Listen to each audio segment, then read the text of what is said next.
Hi, I'm Alex. Welcome to my channel. Today, we're going to be doing the Indiecember Writing Tag, which was created by Cloud Kitten Chronicles. I'll link to the original video in the description or somewhere around here. Basically, there's a bingo card, and you randomly choose a question using a random number generator or out of a hat or however, and answer questions until you get bingo. She explains it a whole lot better than I do. I've pulled up a number generator and we're gonna get to it. Our first question is number 5. Sleigh bells. What music do you listen to when you're writing? I actually don't listen to a lot of music when I'm writing. I tend to listen to more YouTube sort of things, gamers, other author tubers, that sort of thing. If I do listen to music, it's gonna be either one of two things depending on what I'm working on. It's going to be either Celtic instrumental sort of music, or it's gonna be K-pop. I don't know why. You would think it would be distracting, but it really isn't for me. Next question, question 1. Nightmare Before Christmas. What's a writing or book release mistake that still haunts you? I haven't released a book yet, so we'll go with writing. I think the biggest mistake I've made that I still think about is actually not so much a writing mistake, so much as like a learning mistake. In college, I took a couple of creative writing classes, and one of them I probably should have figured out pretty early to just drop like a rock. The teacher was different. I didn't learn a lot from that class. I really didn't. The teacher just consistently wanted us to write dark and dramatic things, which wasn't really a place I was in to be writing. He consistently was like, go for the dark, go for the edgy, and it was just like, not everything in writing has to be like that. Question 16. Ooh, jumping around now. Cutting down Christmas trees. Do you edit your manuscript in digital format or print it out? I have so far only edited digitally.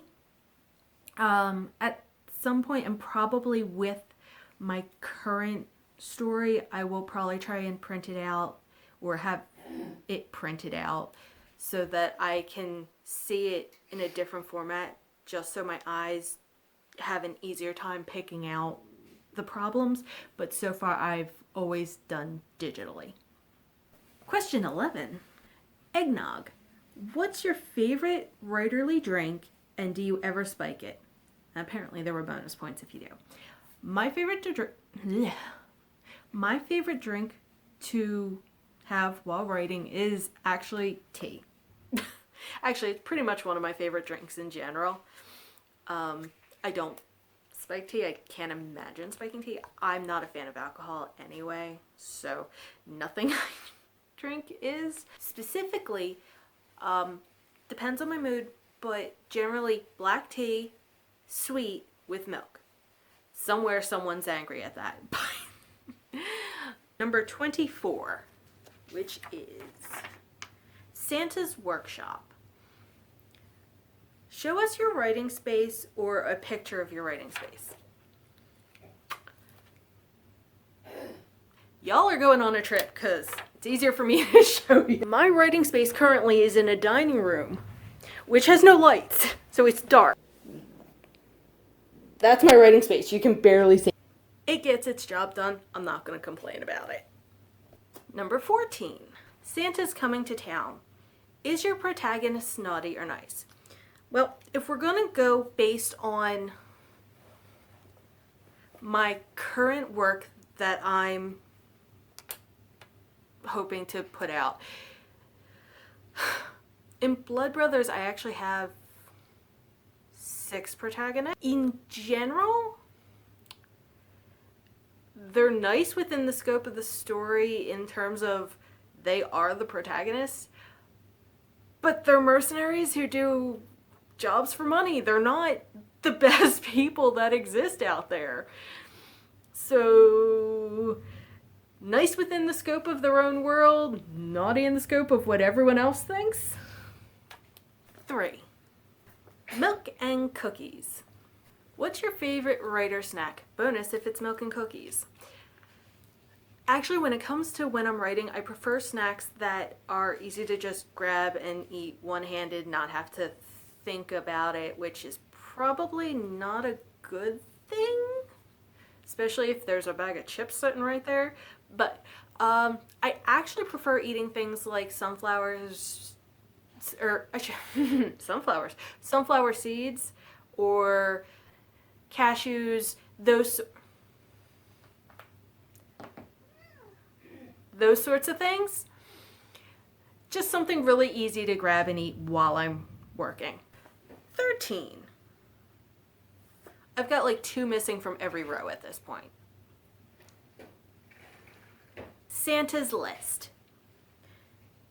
How many characters are in the main cast of your most recent work in progress or publication?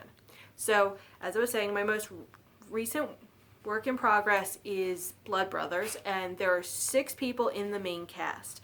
That is the clan in and of itself. If I include the antagonist, it might go up a little bit, but the main cast, in my opinion, was always anyone who fell under the protagonist bubble. So 6. Number 10. Santa's bag. If you could tell Santa one item that should be given to every writer around the world, what would it be? In my opinion, it's actually 2 things, but they kind of go together into what I would consider a singular thing.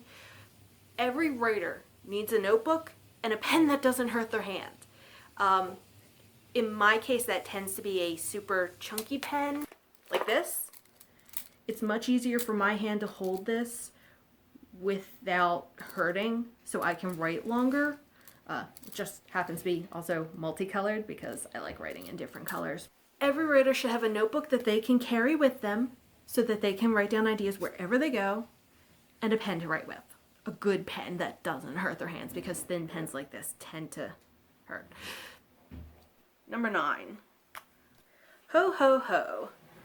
And yes, I'm actually reading these out of this, so. What's a line or scene that makes you or your readers laugh?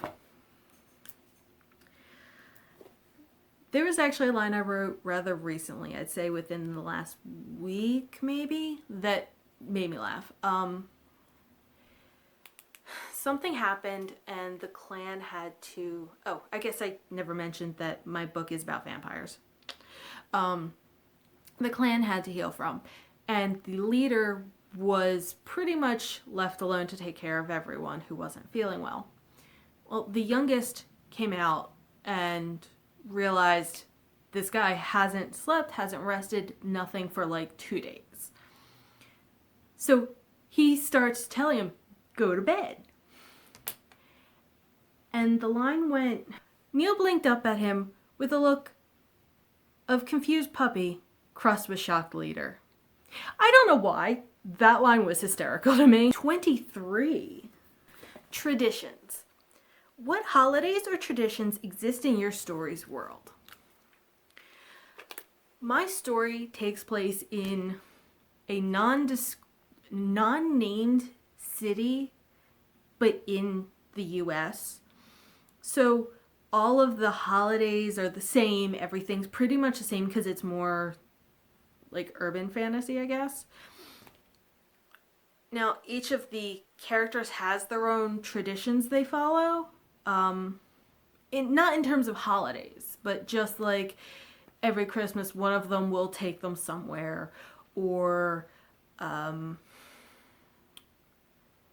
of them on the anniversary of their father's death goes up and puts out an offering, or that sort of thing. They all have their own traditions, but the holidays in the world are the same because it's our world. 2. Oh, I only need one more out of that row after this. Rudolph. Do you have any furry writing companions? Bonus points for showing them on film. I technically don't. I don't have any pets. The people I'm staying with have a cat. I mean, does that count? She's not really mine, but she likes to be annoying and jump on me when I'm writing. I'm not going to put her on camera though unless she actively walks in the camera, just because, as I said, she's not technically mine, so it's an iffy area. Christmas lights. What character would be most likely to use Christmas lights inappropriately, such as to tie someone up, shock someone, that sort of thing? Milo. Milo is the clan's security / muscle, and also just generally spent a lot of time on the streets, getting into fights, getting involved in a whole bunch of stuff in his past. He would definitely be the one that, like, if you need to torture someone, he'd be like, all right, I have Christmas lights, an outlet, and a fork. I can make this work. And he probably would get exactly what he wanted. 15. Wrapping. What character would spend too much time wrapping presents because they want it to look perfect? That would probably be Colm. Colm is kind of like the caretaker in the group. He didn't set out to be the caretaker, but just over time he kind of took on that role of making sure everyone ate, everyone, when they're injured, he goes and takes care of it. He's that type. So if he were giving presents, he would be like, all right, because it's going to someone and it needs to be absolutely right. It also doesn't help that, like, in his past, he was part of what essentially comes to a scientific, scholarly sort of environment, and that kind of impressed upon him the need to make sure things are right. 22. Silent Night. What character refuses to talk to you as a writer? Or, in other words, which one is difficult to write? For me, that is Dimitri. If we stick within the main cast, Dimitri is a very quiet person within the scope of the story. He doesn't do a lot of interacting in terms of speech. He's more likely, like, if he won't offer kind words, but he'll be there and help you. And just, it's a weird balance to try and strike for me, and he doesn't help any. Outside of the main cast, it's actually most difficult for me to write Aria, who is Neil's guide, I guess, would be the best. She has helped him over the years, so when he has a problem, he goes to her, and she tries to help where she can. She's very different from me, and it's difficult for me to kind of get a grip on her personality and making sure that she is consistent. Number 12. 12. Oh! That lets me win that row. So, final question. Yay! Holiday parties. Do you have a log line prepared for when someone asks you about your book, or do you run and hide? I used to run and hide. I don't have a true log line created. I have a general idea that I tend to give people. Like, I tend to go, it's a book about vampire mercenaries. And from that point, they either ask questions that I can answer, or they're like, oh, it's a vampire book, and walk off. It works. Is it great? No. But it works. If you feel like trying this out, please do. Like I said, I'll link to the original video where you'll find all the questions, the board, that whole thing. And I will see you next time. Bye.